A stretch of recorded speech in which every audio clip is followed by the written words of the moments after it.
Salut les artistes en herbe, je voulais faire une petite vidéo rapide là que je suis actuellement en déplacement donc vous allez voir que le décor est pas génial, la lumière non plus, mais je voulais réagir par rapport à vos commentaires, ou à certains commentaires par rapport à la dernière vidéo que j'ai faite. Donc c'est drôle de voir les différentes réactions, il y en a qui vont vraiment à l'extrême, d'autres qui restent assez nuancées. Donc il faut comprendre une chose, la mise au carreau c'est une technique qui est utilisée depuis des siècles en fait qui est utilisée aussi par certains de mes peintres favoris. Donc c'est une technique qui est utilisée. Elle est utilisée et à des fins bien précises. Maintenant, il faut nuancer sur les vrais aboutissants de la technique au carreau. Donc la première chose, c'est pour agrandir un dessin, par exemple pour faire une murale, pour peindre un grand truc, c'est bien de pouvoir agrandir quelque chose avec cette technique. Donc ça sert énormément en fait, et je m'en sers aussi. D'ailleurs, je l'enseigne. La technique au carreau, la technique de mise au carreau, je l'enseigne. Donc il faut absolument comprendre que ça sert à quelque chose. Donc je suis pas en train d'incendier les gens qui font la mise au carreau. Il y en a plein sur ma communauté, il y en a dans mes élèves, et je l'enseigne. Donc voilà, ça c'est la première chose à comprendre. Donc la mise au carreau, on peut la faire directement à partir d'une photo, quand on a vraiment un but artistique en tête, ou on peut le faire juste pour étudier quelque chose. Ça peut être étudier juste des volumes, même les débutants qui veulent apprendre les volumes, et qui veulent bien dessiner les proportions pour pouvoir s'encourager. Et c'est ce que je fais dans ma formation portrait, par exemple. Le premier exercice que je donne, c'est vraiment un portrait avec une mise au carreau. Donc, pour encourager le débutant, finalement, à poser les volumes correctement et à se sentir un peu fier de son travail. Malheureusement, ça s'arrête pas là, parce que après, c'est sûr que je leur dis, bah maintenant, ça va être à main levée, donc un vrai dessin d'observation. Et certains d'entre vous font l'amalgame entre plusieurs choses. De une, la mise au carreau, c'est pas du décalcage. Le décalcage, c'est une autre technique qui utilise du papier calque. Donc, grossièrement, on vient faire les contours au papier calque, c'est-à-dire avec un papier calque sur le papier calque. Ensuite, on retourne le papier calque sur l'autre support sur lequel on veut copier le dessin, exactement à l'échelle, et on vient frotter avec un crayon derrière ou autre pour pouvoir, en fait, finalement, c'est à ce moment-là qu'on décalque, c'est-à-dire qu'on pose le graphite sur le nouveau support. Donc ça, c'est du décalcage. La mise au carreau, c'est pas du décalcage, parce qu'il y a quand même un transfert qui se fait, c'est quand même du travail, la mise au carreau, hein, mais c'est du travail d'artisan, c'est pas un travail d'artiste. On veut exactement les bonnes proportions, et ça nous empêche de réfléchir en termes de 3 dimensions, ce qui moi, en termes de pédagogie, pour apprendre à dessiner, hein, parce que c'est quand même mon métier, je ne peux pas enseigner ça pour apprendre à dessiner. C'est juste pour encourager que je fais ça. La vidéo d'avant, en fait, c'était vraiment pour vous expliquer que je ne veux pas des menteurs dans ma communauté. Je suis pas en train de lyncher les gens qui font de la mise au carreau. Alors vraiment pas du tout, c'est vraiment pas, absolument pas mon style, vu qu'encore une fois, je l'enseigne. Ce qu'il faut comprendre, c'est que le manque d'honnêteté en art, ça va décourager les débutants. Et moi, je travaille avec des débutants toute la journée, avec des amateurs aussi, mais avec la plupart du temps, allez, 75% du temps, des débutants. Donc, si quelqu'un vient être malhonnête sur ma communauté, je ne peux pas laisser passer ça, en fait. Oui, je pourrais parler de Greenpeace, je pourrais parler de choses plus importantes, mais je parle de mon domaine d'expertise et j'évite de parler des choses que je ne connais pas. Je pourrais vous faire aussi un programme d'entraînement de sport parce que je connais bien. Je pourrais vous soigner une jambe en post-opératoire parce que c'était mon métier avant. Mais pardon, j'ai été dérangé en pleine vidéo. Donc, je pourrais vous parler je sais pas, de soigner une jambe en post-opératoire parce que c'était mon boulot. J'étais kiné avant. Donc, je peux vous parler de ça. Maintenant, je connais un petit peu moins de choses sur l'environnement, un peu moins de choses sur les guerres, la géopolitique, etc. Donc, je parle de mon domaine d'expertise. Ce n'est pas un appel à la violence contre ceux qui font de la mise au carreau. Absolument pas. Donc merci de ne pas déformer mes propos. Bien que je suis un peu en colère parce que ça fait 7 ans que je chasse entre guillemets des gens qui font ça, qui sont malhonnêtes. Hein. Je parle des gens malhonnêtes. Hein. Je ne parle pas des gens qui font de la mise au carreau. Merci. Donc c'est important pour moi de faire ça parce que ça décourage tous les débutants. Quand on débute, rappelez-vous au moment où vous débutiez, sincèrement, est-ce que vous aviez besoin de ça? Quelqu'un qui soit malhonnête avec vous et qui ne dise pas, qui ait commencé le dessin il y a un an comme vous par exemple et qui vous dise pas j'ai utilisé cette technique. Si vous connaissez même pas cette technique, qu'est-ce qui va se passer? Vous allez être découragé, vous allez vous dire, le dessin c'est pas pour moi. Alors que sincèrement, j'essaie vraiment de faire en sorte que ça se passe bien pour un débutant, parce que justement, c'est ça moi qui me posait problème il y a quelques années.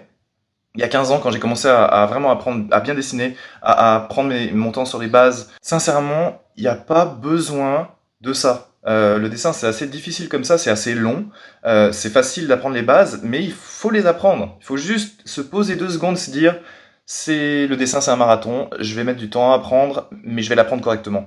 Donc, pour ceux qui disent ah non, mais il faut pas que je dessine d'après référence. C'est pas du tout ce que je dis. Ça, c'est encore autre chose. Ça veut absolument pas dire que vous n'avez pas besoin de référence. Justement, on a besoin de référence. Un artiste a besoin de référence juste déjà pour enregistrer les informations, finalement des images dans votre tête. Vous constituez votre propre librairie d'images internes que vous allez pouvoir utiliser à certains moments. Quand vous observez, vous allez vous dire ah oui, là je reconnais cette forme en 3D, je sais exactement comment la lumière réagit parce que je connais ce matériel-là, je connais comment réagit cette couleur par rapport à la lumière du ciel, à la lumière du soleil, je connais la texture de surface, je connais la réflexion, la réflectivité du matériel. Donc tout ça, c'est des choses que vous allez, à force de regarder, d'observer, que vous allez voir donc sur des photos, mais les photos c'est un peu moins fidèle que la réalité. La réalité c'est mieux de regarder les choses au réel, hein. Mais travail d'après photo, je le fais aussi. Je veux dire, je l'enseigne dans les formations, je l'enseigne. C'est important de travailler d'après photo et d'après nature. C'est hyper important. Tout le monde fait ça. Tous les artistes ont fait ça. Il y a certains artistes qui partent plus du côté imaginatif, qui finalement sont, voilà, ils vont corriger leurs défauts plus tard. Mais je pense que c'est important de varier vraiment d'aller dans les deux. Moi, souvent, ce que je dis à mes élèves, c'est faites 50% d'imagination, 50% d'observation. Comme ça, vous allez avoir le meilleur des deux mondes. Maintenant, c'est un autre sujet de vidéo. Ceux qui me connaissent depuis pas très longtemps ne le savent pas, mais j'ai déjà fait des vidéos sur le sujet de la copie intelligente et de la copie versus la copie bête et méchante. La copie bête et méchante, c'est copier les choses en 2D. Oui, ça peut apprendre certaines choses. Mais ce que je veux dire, c'est que ça a ses limites. De copier les choses en 2D sans comprendre ce que ça donne en 3D, ça a ses limites. On peut dessiner 10 ans comme ça. Pour moi, les personnes qui dessinent depuis 10 ans comme ça et qui n'ont pas vraiment réfléchi sur le côté spatial, pour moi, ça reste des amateurs débutants. C'est des gens qui n'ont pas les bases du dessin, tout simplement. Donc, je nuance encore le propos. C'est pas grave de dessiner en copie. Je sais moi, j'ai commencé comme ça. Tout le monde a commencé comme ça. On commence tous par imiter les gens qu'on admire. Donc, j'ai fait ça. On a tous fait ça. On a peut-être copié, peut-être même tous, des dessins Disney. Alors peut-être pas tous, mais une bonne partie. On a copié, on a essayé de faire du réalisme. On a vu que c'était quand même difficile au début. Et c'est pour ça que les débutants adorent le réalisme. C'est pour ça que les débutants se disent, waouh, quand ils voient un vrai bon portrait avec un bon volume, qu'ils se disent, waouh, c'est trop bien fait. Oui, c'est bien fait. Et je crache absolument pas sur les gens qui font du réalisme ou de l'hyperréalisme. L'hyperréalisme, c'est une chose comme une autre. Moi, au début, j'adorais l'hyperréalisme. J'étais fou devant l'hyperréalisme. Les 3 premières années où j'ai commencé à dessiner, je me suis dit, mais c'est trop bien fait, comment ils font? Et c'est du travail d'observation. Maintenant, les gens qui copient, entre guillemets, des images, des photos déjà existantes, qui ne leur appartiennent même pas, en général. Donc là, je veux dire, le processus créatif est quand même un peu moins élevé. Souvent, je vais dire que c'est justement ce qui fait la différence entre un artisan et un artiste. Après, si l'artiste prend les dimensions exactes d'une photo et va beaucoup plus loin par contre artistiquement dans la mise en couleur, pourquoi pas? C'est de l'art, ça reste de l'art. Mais la marge créative est fortement restreinte quand on fait ça. C'est bien de pouvoir se dire que ça c'est en 3 dimensions quand on observe, de se dire que la lumière tape comme ça, et aller au-delà de ça en fait. Parce que c'est qu'en comprenant ce qu'on voit, qu'on peut aller au-delà et sublimer les formes. Donc il y a des artistes, oui, il y a des artistes, plein. Et parfois je le fais moi aussi, quand j'ai besoin d'agrandir un dessin, je le fais forcément. Alors moi j'ai mes techniques particulières, moi j'utilise un appareil photo, pouf, je prends en photo en général une étude que j'ai faite, pas forcément une photo, hein, mais une étude que j'ai faite, et je la transfère avec un vidéoprojecteur. Enfin, c'est sur mon blog, hein, c'est tout expliqué sur mon blog, donc lisez mes articles, mais il y a un blog post qui résume ma méthode pour agrandir des vignettes. Donc, allez le voir. Prenez le temps d'aller voir mes articles, hein, parce qu'ils sont tous là, il y en a plus de 150. Donc allez-y, faites-vous plaisir. Je parle aussi de la copie bête et méchante, donc ça c'est déjà tout détaillé sur des autres vidéos, sur des articles. Il y en a en long, en large et en travers sur mon blog. Sincèrement, allez voir mon blog. Si vous cherchez des vidéos sur internet intelligentes, ben, vous n'allez pas forcément en trouver beaucoup, parce que la plupart des artistes débutants, entre guillemets, ou amateurs, vont utiliser la technique des carreaux. Qu'est-ce que vous allez apprendre? La technique des carreaux. Voilà, vous n'allez pas pouvoir aller beaucoup plus loin. Donc, c'est ça, c'était mon message. Aucune haine là-dedans, aucune violence. C'est juste que, je le répète, les personnes malhonnêtes ne feront pas partie de ma communauté. Voilà, c'est tout. Et je fais ce que je veux chez moi. Si j'ai envie de mettre les pieds sur la table, je mets les pieds sur la table. J'ai juste pas envie de voir ça. Et par respect pour mes élèves et pour tous les abonnés au blog, toutes les personnes qui souhaitent apprendre, voilà, c'est juste du respect pour ces personnes-là. Maintenant, si certains d'entre vous ne comprennent pas le message, bah, c'est tant pis pour vous. Je vais vous dire, parce que j'ai même pas forcément envie d'aller plus loin avec vous si vous n'avez pas compris le message. Voilà, je pourrais pas vous le dire autrement que ça. Là, j'essaie d'être honnête. C'est une vidéo vraiment spontanée, donc voilà, c'est vous qui voyez. Donc une dernière fois pour être sûr que certains d'entre vous aient compris, la vie tranchée n'est pas sur la mise au carreau. La mise au carreau, c'est bien pour la motivation, c'est bien pour le transfert d'images sur une plus grande version et pour pouvoir étudier des choses plus réalistes. C'est moins bien quand on s'en sert pour la gloire et l'honneur et qu'on n'est pas transparent sur sa technique. Ça, c'est pas cool. Vraiment, vraiment pas cool. Vraiment pas cool. Donc ça fait 7 ans ça fait 7 ans que je vois ça. En fait, il y a toujours certains qui viennent, qui font semblant de non non, j'utilise pas ça, j'utilise pas ça, et ils finissent toujours au bout d'un ou deux mois ou peut-être même voire plus, parce qu'un jour j'ai eu un modérateur qui faisait ça. Donc sur ma communauté, un modérateur, je me rappelle encore de lui, si tu vois ma vidéo, c'était un vilain, qui faisait ça en fait, sans le dire aux autres. Alors, il l'avait tellement fait longtemps, et il avait quand même une certaine vision, il a quand même une certaine compréhension de ce qu'il faisait, mais pour aller plus vite, vraiment pour en mettre plein la vue aux autres, il faisait ça en fait, cette technique-là, mais c'était pas très transparent. Du tout même. Et c'était en plus encore pire, c'était un modérateur. Moi je reste ouvert d'esprit, donc si je travaille avec quelqu'un et qu'il n'est pas vraiment honnête avec moi, je vais te dire bah je t'aime bien en tant que personne, mais ça c'est pas cool du tout, c'est pas cool. Donc peut-être qu'on se verra pour aller boire une bière. Par contre sur la communauté voilà. Donc je suis comme ça dans la vie, je suis honnête, je suis brut de décoffrage, donc il faut voilà, faut savoir nuancer, faut savoir rester ouvert d'esprit aussi. Et je pense que je le suis assez parce que j'essaie vraiment de point par point d'être assez analytique. Et quand on va me dire quelque chose d'intelligent, je dis et que j'ai pas forcément cet avis-là, je vais dire ah ouais. Non, je pense que tu as raison. Mais encore une fois, faut être construit. Faut être construit dans son avis. Faut pas se laisser emporter par voilà, par l'élan émotionnel. Parfois, je le fais. Tout le monde le fait. On reste humain tous. Mais il faut essayer de rester quand même à un moment donné, de se dire, ouais, ok. Donc là, il y a quand même de la nuance. Cette nuance est très importante. Et c'est pour ça que je prends le temps de faire cette vidéo. Donc vous avez vu que j'ai pris le temps de répondre, d'essayer de répondre à tout le monde en fait sur la chaîne YouTube. J'ai répondu à tout le monde d'ailleurs. Et entre parenthèses, est-ce que vous avez déjà vu une chaîne YouTube avec plus de 50 000 abonnés où la personne, l'auteur des vidéos, vient vous répondre sur chaque question? Est-ce que vous avez déjà vu ça quelque part? En fait, j'en connais pas. J'en connais pas d'autres que la mienne. Je prends le temps. J'ai mis à peu près 2 heures à répondre à toutes les questions tout à l'heure sur la vidéo. Et c'est important pour moi de le faire parce que je veux que vous compreniez qu'il y a de la nuance, il y a de l'information derrière. C'est important de ne pas déformer l'information. C'est important de parler des vraies choses. Et à un moment donné, quand il y a le ras-le-bol, il y a le ras-le-bol. Et encore une fois, j'aurais pu être le porte-parole d'autre chose, mais je suis le porte-parole des débutants en dessin parce que c'est mon expertise. Voilà, c'est tout. Donc il y a d'autres cas aussi où les techniques de triche, j'appelle ça de la triche, mais c'est juste, la triche pour moi c'est juste la malhonnêteté qu'il y a derrière la non-transparence. J'espère que vous l'aurez compris aussi. Donc la triche, ok. Donc si j'appelle pas la triche, peut-être que certains d'entre vous vont se relaxer un petit peu.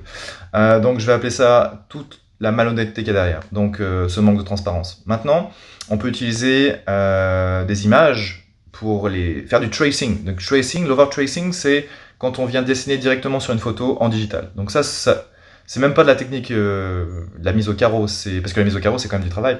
Non, l'overtracing, c'est on prend une photo, on dessine par-dessus avec un autre calque et on vient voilà, dessiner les contours secondaires. Voilà, donc pour avoir exactement pareil.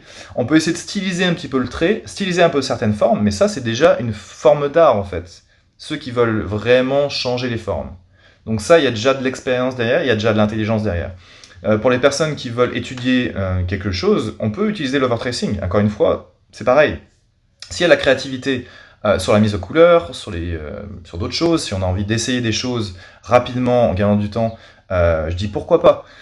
moi, ce que je dis, c'est à la fin, si vous êtes à 10, 15 ans d'expérience sur la mise au carreau et que vous faites rien d'autre, et que vous n'avez pas forcément envie de faire de l'hyperréalisme ou autre chose, bah, qu'est-ce qui vous reste? Il vous reste que la mise au carreau, quoi. C'est-à-dire que vous n'allez pas aller pouvoir beaucoup plus loin.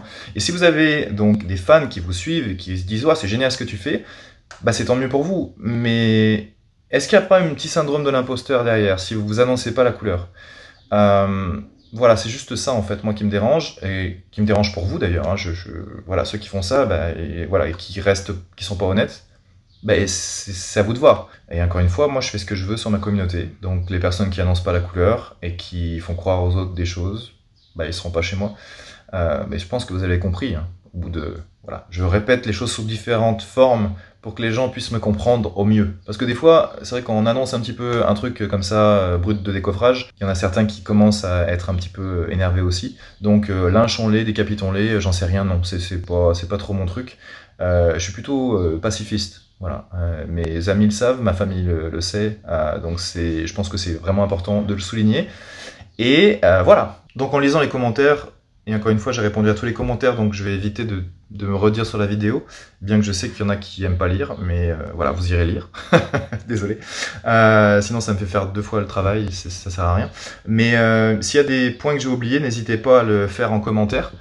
Si vous avez vraiment des questions particulières, ben, je vous redirigerai vers des articles que j'ai déjà écrits, parce que j'ai déjà couvert le sujet de la copie. Il y a différents types de dessin d'observation, parce que c'est vraiment ça l'important, de faire la nuance entre la copie et le dessin d'observation, de voir votre perception 2D versus 3D. J'ai fait une vidéo là-dessus, hein. Allez voir sur ma chaîne, peut-être quelques mois en arrière, donc c'est la perception 2D versus 3D. C'est vraiment important de comprendre la différence, donc savoir utiliser la perspective. Et certains d'entre vous, par exemple, me disent, est-ce que c'est bien d'aller sur une photo, pas en digital painting par exemple, et de mettre des repères en perspective, de comprendre les formes en 3D grâce à cette photo?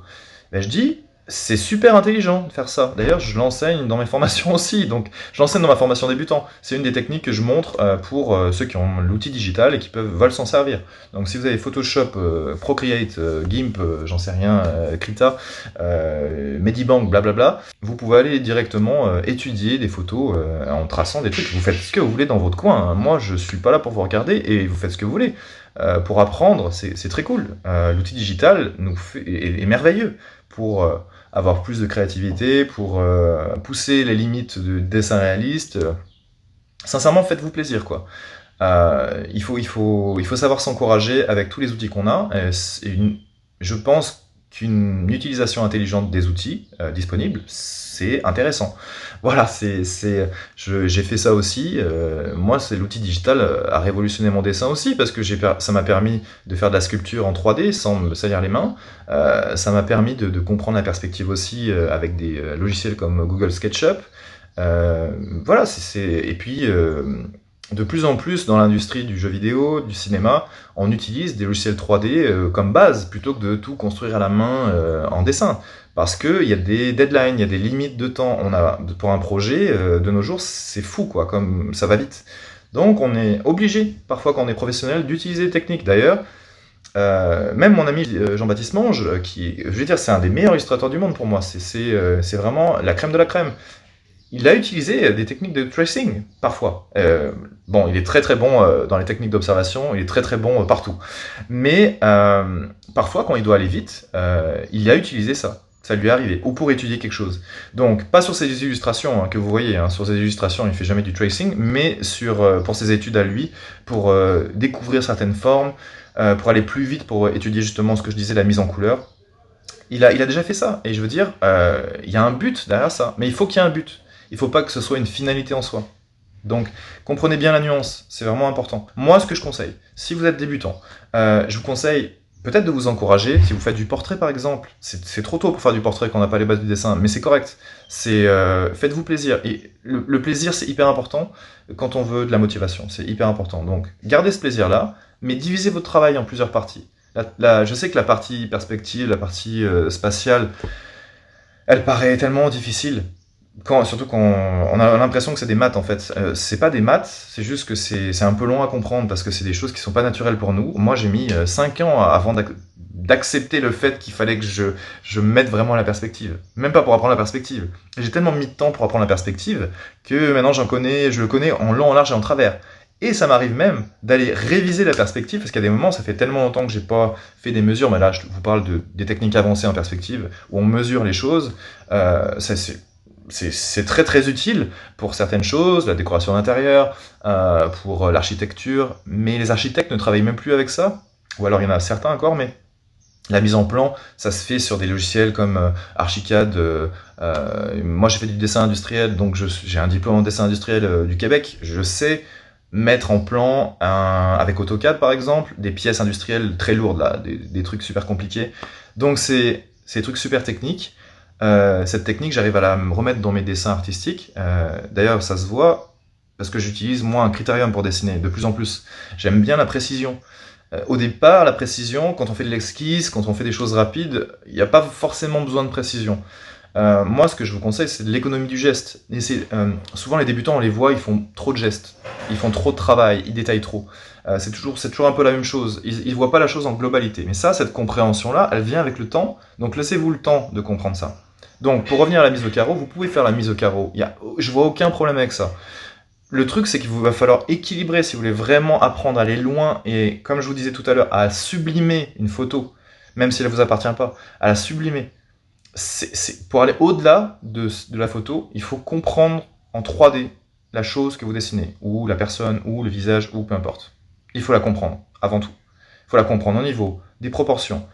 Savoir qu'un nez, par exemple, je sais pas, la hauteur d'un nez, c'est à peu près la hauteur entre le nez et le menton, c'est important. C'est important. Mais ça, c'est des choses que vous allez apprendre avec le temps. En plus, quand je vais bouger la perspective, ça va plus s'appliquer. Donc, c'est bien de connaître des chiffres, mais vous allez voir qu'en perspective, des fois, ça vous sert absolument à rien. Parce que si je commence à bouger comme ça, vous allez voir, les choses vont bouger avec la perspective, et suivant la forme, si c'est pas plat, vous pourrez plus mesurer en perspective. Il va vous falloir des repères en 2D, et c'est pour ça que j'apprends aussi ce qu'il y a toutes les techniques de segmentation. Donc ça, c'est dans ma formation croquis. Les techniques de segmentation, c'est au final utiliser dans sa tête, de façon interne, des techniques qui vous permettent d'aller vite dans les proportions, en 2D. Sauf que vous aurez la compréhension de la 3D qui va avec. Quand on combine les deux, c'est là qu'on sait dessiner. C'est là qu'on sait vraiment dessiner, qu'on comprend ce qu'on fait et qu'on peut aller au-delà de la référence photo. C'est tellement important comme concept que je le répéterai jamais assez. Je sais que c'est pas facile quand on est débutant, je sais qu'il y en a qui ne comprennent absolument pas ce que je dis, mais croyez-moi, si vous arrivez à avoir les deux dans votre tête, sans dessiner de carreau ou quoi que ce soit, eh ben, vous avez tout compris. Sincèrement, ça va aller beaucoup, beaucoup plus simplement. Et vous allez faire des progrès, des vrais progrès, c'est-à-dire des progrès dans votre création. Vous allez pouvoir aller au-delà de ça. Vous allez pouvoir justement construire des choses dans votre tête au fur et à mesure, d'abord avec des formes simples, puis avec des formes complexes. Et à la fin du compte, ça va vous permettre de quoi? Non seulement de mieux retenir le design des objets en 3D, mais aussi de mieux dessiner d'imagination. Parce que ça va ensemble. Le dessin d'imagination, ça commence par du dessin de mémoire. Donc je sais qu'il y en a certains d'entre vous qui sont aphantasiques. C'est un très petit nombre, mais il en existe. Donc c'est sûr que certains ne pourront pas projeter des formes dans leur tête, ni voir des couleurs, ni sentir des odeurs. J'avais fait une vidéo sur la fantaisie, donc allez la voir, elle est très intéressante. Donc, à part ces personnes-là, la plupart d'entre vous, si vous arrivez à imaginer quelque chose dans votre tête, c'est que voilà, c'est une sensation ou autre chose ou un truc visuel, c'est que vous n'êtes pas aphantasique, donc vous n'avez aucune excuse de ne pas commencer aujourd'hui à travailler là-dessus. Et ça se fait progressivement. Moi, je me rappelle encore, à 25 ans, je voyais des petites formes en 3D, et la perspective, je venais juste de comprendre la perspective. J'ai mis 5 ans jusqu'à l'âge de 30 ans, et j'en ai 39 là. C'est à 30 ans que je commençais à savoir bien faire des cubes, des détails, je pouvais faire des petites maisons, je pouvais faire des visages en perspective, et commencer à déformer la perspective. C'est vers 32 ans que j'ai commencé, j'avais déjà mon blog en ligne, hein. C'est là que j'ai vraiment dit, ah mais c'est bien sûr, mais je vais montrer ça au monde parce que c'est important. Parce que personne dans l'internet francophone ne parlait de ça. Donc c'était important pour moi de me concentrer là-dessus, parce que je sais que ça m'a énormément servi. Alors peut-être que certains d'entre vous sont plus instinctifs. Je sais que quand je discute avec certains artistes, notamment, je sais pas, rien que mon ami Jean-Baptiste Monge ou mon ami François Pensec, Fanch, qui a fait la formation Carnet de voyage avec moi, ils sont très instinctifs. Mais ils connaissent la technique, ils la connaissent. Et c'est sûr qu'ils ne l'ont pas étudiée autant que moi. C'est sûr que techniquement, ils sont peut-être moins bons sur certains aspects. Je sais qu'ils sont peut-être meilleurs que moi sur la mise en couleur parce qu'ils ont plus l'habitude. Moi, j'ai plus l'habitude d'enseigner justement et moins de pratiquer parce que tous mes projets personnels, ils ont été mis de côté depuis maintenant 7 ou 8 ans.